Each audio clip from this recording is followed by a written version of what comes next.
दुर्वासा जी ने सब प्रकार का भोग लगा लिया और फिर गोपियों से कहा अब अपना अपना घर जाओ। गोपियों ने कहा प्रभु जमुना जी रास्ता कैसे देगी, कि उधर से आई तो कैसे रास्ता मिला, कि हमने कह दिया कि श्री कृष्ण ने कभी चोरी नहीं करी हो तो रास्ता दे दो।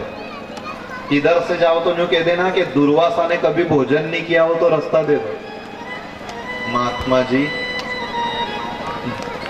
5-5 दड़ी अनाज पिसई ने लाई थी, सब तो भैया कह रहे कभी भोजन नहीं करियो, कि ये रहस्य तुमको श्री कृष्ण बताएंगे, तुम जाओ लिया हो जीवन में तो हमें रास्ता दे दो।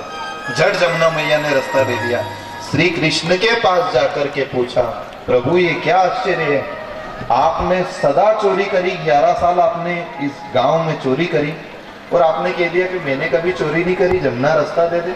और वो महात्मा हमारे हाथ का बनाया भोजन कर लिया और हमने कहा कि उनने कभी कुछ नहीं खाया हो तो रास्ता दे दो, जमुना ने रास्ता दे दिया, क्या रहस्य है।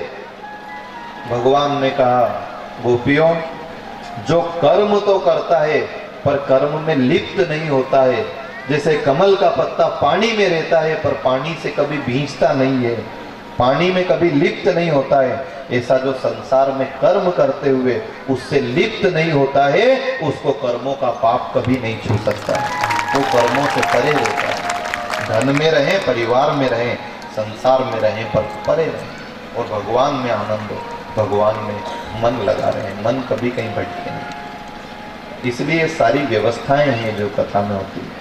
हमने आपसे आज निवेदन किया कि सरल और सादा जीवन जीना। हम लोग अपन कथा भी करें, हम कथा में कई चीज़ों का कि भाई कथा में कृष्ण जन्म उत्सव मना लो, बाकी फिर ज़्यादा रुक्मणी मंगल, फिर सुदामा जी बनाओ, ये करो वो करो, तो इससे हम थोड़ा परहेज करते हैं। पर अब सब करते ही हैं तो हम किन किन को मना करें। नहीं तो कथा में ऐसा ध्यान लगाओ कि कथा पल्ले पड़नी चाहिए, कृष्ण जन्म उत्सव मनाओ उसके बाद कथा पल्ले पड़े, ऐसा ध्यान लगा करके बैठो।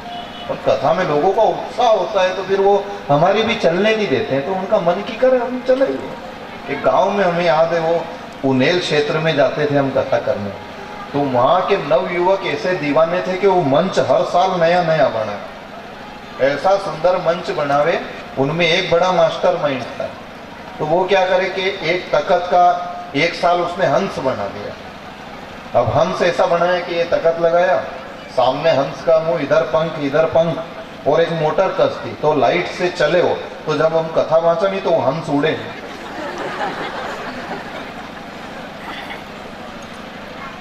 अब एक दिन कहीं तार हिंटी गयो तो एक पाखड़ो बंद हो गयो तो वो एक ज आईडी करे, तो कोई ने पूछी यो कहीं हमने क्यों साइड मांगी जो अब जाएगा।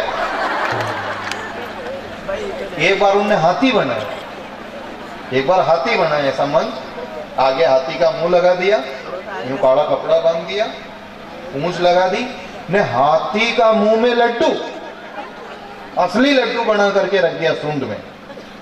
अब ऐसी कथा चले, ऐसी गेप थी, कहीं से कूतरो आयो, सुगंध आई क्यों के कि हत्ती नकली है पर लड्डू असली है, लपक्यों तो क्यों भागो, तो सब जनता चिल्लाए ये हत्ती का मुंडा में से कुत्तो लड्डू ले गयो। तो ध्यान उनका सबका भंग हो गया और वो बात बहुत दिन तक चली, साहब बात तो गजब हुई, क्या हत्ती का मुंडा में से एडी क्यों दादा ने हत्ती देख तो रही है। तो ये आप लोगों का भाव होता है, ये कथा की कोई आवश्यकता नहीं है। कथा की आवश्यकता तो है कथा सुनो, कथा का कुछ शब्द आपको याद रहे, ये आपके पल्ले पड़े।